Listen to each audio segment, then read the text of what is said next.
Good morning everyone. आज हम पढ़ेंगे क्लास 6 सप्लीमेंट्री रीडर बुक में मोरल एजुकेशन पार्ट फर्स्ट का चैप्टर 4 ब्रेवरी मीन्स वीरता या बहादुरी को पॉइंट टू पॉइंट एक्सप्लेन करेंगे। Now let's we start.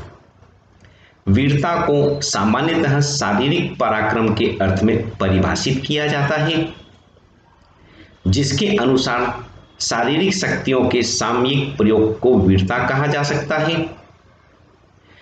परंतु वीरता का वास्तविक रूप शारीरिक बल से उतना संबंध नहीं रखता जितना आत्मिक बल से। वास्तव में वीरता आत्मबल तथा मानसिक प्रेरणा से अनुप्रमाणित शक्ति का नाम है। विश्व की संघर्षमय परिस्थितियों में अपने जीवन की रक्षा भी वीरता ही कही जाएगी, परंतु वीरता में लोक कल्याण की उद्वत भावना प्रमुख रूप से विद्यमान रहती है। हम कह सकते हैं कि अन्याय के विरुद्ध उठ खड़े होने की संज्ञा को वीरता है ही। किसी जोखिम भरे कार्य को करने का साहस भी वीरता है। समाज और राष्ट्र कल्याण के लिए त्याग और बलिदान भी वीरता ही है।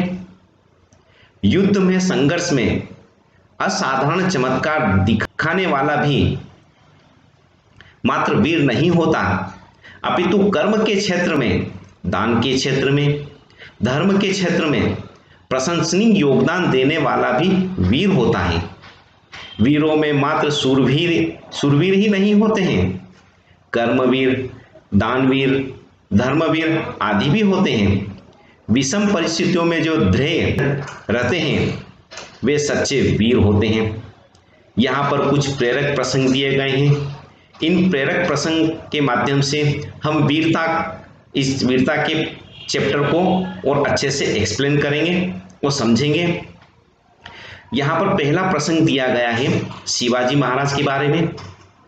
शिवाजी प्राय वेश बदलकर राज्य की सुरक्षा तथा प्रजा की सुख सुविधा की व्यवस्था अपनी आंखों से देखते थे। एक बार वे वेश बदलकर घोड़े पर सवार होकर राज्य की सीमा के पास पहुंचे। अचानक एक बालक हाथ में तलवार लिए उनके सामने आ खड़ा हुआ और ऊंचे स्वर से ललकारा, तुम कौन हो? हमारी सीमा पार करने का तुम्हें साहस कैसे हुआ? सावधान, एक कदम भी आगे बढ़े तो तुम्हारे शरीर के 2 टुकड़े कर दूंगा। शिवाजी बालक की परीक्षा लेना चाहते थे। उन्होंने कहा, ठीक है, हो जाए 2-2 हाथ। बालक तनिक भी नहीं घबराया। बिजली की फुर्ती से उसने तलवार उठाई और बड़े साहस से शिवाजी की ओर लपका। शिवाजी ने वार बचाकर ऐसा काट मारा कि उसकी तलवार हाथ से छूट गई। इधर बालक तलवार उठाने को दौड़ा और उधर शिवाजी ने घोड़े को एड़ लगाई। पल भर में ही वे आंखों से ओझल हो गए।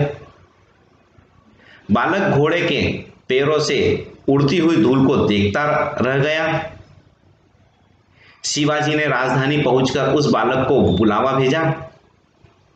राज्यसभा में उपस्थित होकर बालक ने देखा कि राज सिंहासन पर बैठे व्यक्ति शिवाजी महाराज हैं और उनसे ही उसकी मुलाकात हुई थी। शिवाजी ने उसे अपने निकट बुलाकर पूछा, वीर बालक, तुम्हारा नाम क्या है? सांवलिया।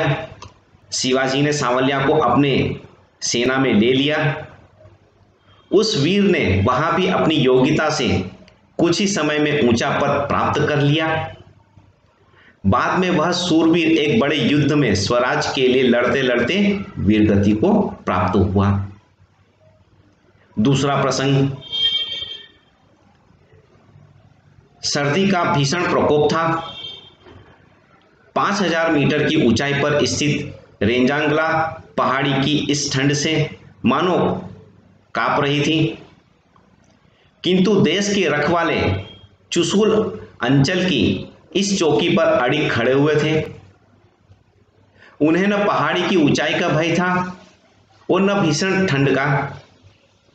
वही अपनी कंपनी के साथ मेजर शैतान सिंह देश की सीमा की रक्षा के लिए डटे हुए थे। 18 नवंबर 1962 को चीनियों ने इन चौकी को अपना निशाना बनाया। भारी संख्या में चीनी सैनिकों ने उस पर धावा बोल दिया। चीनी सेना के पास मोर्टार तथा छोटी बड़ी तोपें थीं। वे उन्हीं से गोले बरसा रहे थे। शत्रु सेना के दल आगे बढ़ने लगे। इधर मेजर शैतान सिंह अपनी कंपनी के सैनिकों को अलग अलग दलों में बांटकर शत्रु का मुकाबला करने लगे। भारतीय जवानों का मनोबल ऊंचा था। भारी गोलाबारी के बावजूद वे निडर होकर चीनियों को मार रहे थे। मेजर शैतान सिंह इधर से उधर भागकर प्रत्येक दल का नेतृत्व कर रहे थे। उनका साहस एवं उत्साह बढ़ा रहे थे। यह करते हुए वे घायल भी हो गए, किंतु उन्होंने अपना मोर्चा शिथिल नहीं होने दिया। वे प्राण हथेली पर रखकर शत्रु से युद्ध करते रहे। शत्रु सेना को भारी हानि पहुंची। सैकड़ों चीनी हताहत हुए। मेजर शैतान सिंह का शरीर छलनी हो गया था। बाहें बुरी तरह घायल हो चुकी थीं। बहुत रक्त बह रहा था, किंतु वे मोर्चे से हटने को तैयार नहीं थे। उनके सैनिकों ने कई बार प्रयत्न किया कि उन्हें पीछे ले जाकर अस्पताल भेज दें, किंतु वह अडिग रहे। उन्होंने शत्रु से लड़ते हुए वीरगति प्राप्त की। मेजर शैतान सिंह के अदम्य साहस, कर्तव्य के प्रति संपूर्ण निष्ठा और कुशल नेतृत्व के कारण उनकी कंपनी का एक एक जवान अपनी अंतिम सांस तक लड़ता रहा। कुमाऊं रेजिमेंट के वीर मेजर शैतान सिंह को इस अदम्य साहस के लिए मरणोपरांत परमवीर चक्र प्रदान किया गया। तीसरा प्रसंग, एक समय समुद्र में भयंकर तूफान आने के कारण किनारे से थोड़ी दूर पर खड़ा एक जहाज लगभग डूबने वाला था। जहाज के यात्रियों को बचाने के लिए नाव का किनारे से जाना आवश्यक था। नाव को बचाने के लिए एक व्यक्ति की आवश्यकता थी। एक ऐसे तूफान में अपने प्राण कौन संकट में डाले। किनारे पर एक बालक खड़ा था। उसे यह सब देखकर दया आ गई। उसने अपनी मां से नाव को समुद्र में ले जाने की अनुमति मांगी। बालक की बात सुनकर उसकी मां के मन में मोह आ गया, क्योंकि बालक के पिता 6 महीने पूर्व समुद्र यात्रा पर गए थे और अभी तक लौटकर नहीं आए थे। लोगों ने समझा कि वे मर गए होंगे। इस बालक के अतिरिक्त उस स्त्री का कोई सहारा न था। उसने सोचा, यदि बालक को कुछ हो गया तो मेरा कोई भी सहारा नहीं रह जाएगा। यह विचार करते करते उस स्त्री की दृष्टि जहाज की ओर गई। उसने देखा कि यात्री बड़ी